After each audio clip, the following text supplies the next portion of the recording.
Moments ago, former President Donald Trump announced he will run again for president, officially kicking off his 2024 White House bid from his Mar-a-Lago compound in Florida. Here's a portion of what he said. Tonight, announcing my candidacy for President of the United States.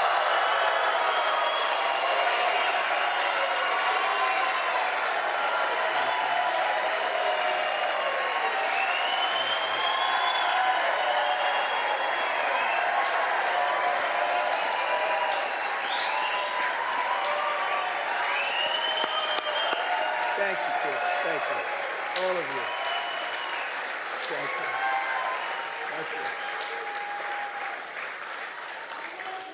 So many incredible friends and family here tonight. It's such a beautiful thing. Some people say, how do you speak before so many people all the time?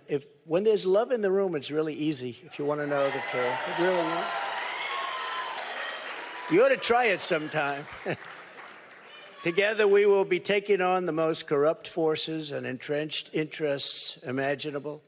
Our country is in a horrible state. We're in grave trouble.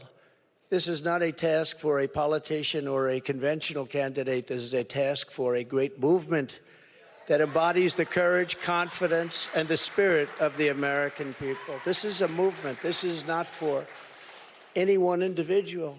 This is a job for tens of millions of proud people working together from all across the land and from all walks of life, young and old, black and white, Hispanic and Asian, many of whom we have brought together for the very, very first time.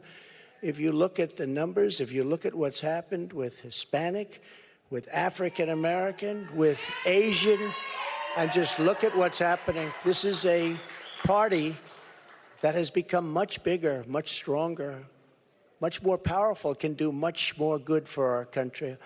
This is a job for grandmothers and construction workers, firefighters, builders, teachers, doctors, and farmers who cannot stay quiet any longer. You can't stay quiet any longer. You're angry about what's happening to our country. Our country is being destroyed before your very eyes.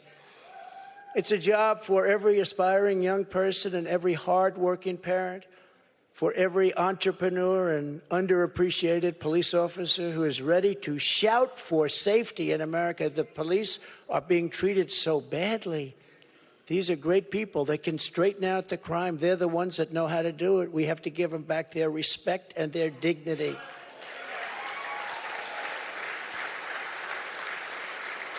This will not be my campaign. This will be our campaign all together. We're just listening to the former president there, Donald Trump, announcing his run for office 2024, trying to seek re-election one more time. It'll be his third presidential election. Among the issues he hit, inflation, border control, gas prices, crime, a lot of the same issues we heard from the GOP during these midterms. His campaign motto, if you will, America's comeback starts right now. Our NBC political director and moderator of Meet the Press, Chuck Todd, joins us now. Chuck, we've been watching the speech as it's still ongoing in full transparency. We're running a portion of the announcement because obviously the former president had a lot to say. Some things true, some things not so true. What is your take on the speech so far? We were noticing the energy levels and the tone of the speech. The energy seemed down. Maybe it's too late at night. Being at 9 o'clock at night, he seems, dare I pick a phrase, low energy. He just doesn't seem... I mean, I think about him going down the escalator the first time he announced. There was bravado in his voice. He doesn't. It is not a happy warrior tone. It really is. There, you can hear some of the bitterness in here of losing the presidency and having to get it back. You could tell someone wrote him a speech that says, hey, make this about the movement. Don't make this about you. So he articulated that very directly. But you can tell when the words aren't his. We've covered him a long time. Yeah. You always know when it's him, and you always know when it's something that's when he's going off the prompter. When he's going on, and when he's just reading from the teleprompter. But what's interesting is he's announcing at a time when a whole bunch of people in the Republican Party are begging him not to announce. Some of them are just like, can you delay a month? Wait for Herschel Walker. He did do before he officially announced, he did do a gesture to Herschel Walker's campaign. But I can't help but think all these Republican senators that are upset that he's announcing today, they actually had the power to prevent this moment. They chose not to convict him at that second impeachment after the January 6th insurrection. So it is interesting to hear them complain about this moment when they actually had the power to do something about that might have prevented this moment from ever happening. He went back and reviewed his 4 years in office, and he left out, I'd say about the last 3 or 4 months, he left out COVID raging, and he left out January 6th, completely left that out, and then pivoted to start attacking the current president. He did, and he's also trying to blame another country for his election loss. He threw that out there, trying to start a conspiracy theory there, and he's trying to paint Biden as the warmonger.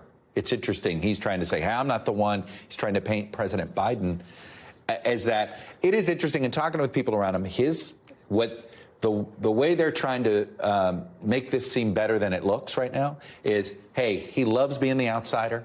And if the establishment wants to attack, that's what they did in 2016, and it only made him stronger. What does fascinate me is he is intent on running an outsider campaign. He's going to go after the Republican Party almost as much as he goes after Joe Biden. Thanks for watching our YouTube channel. Follow today's top stories and breaking news by downloading the NBC News app.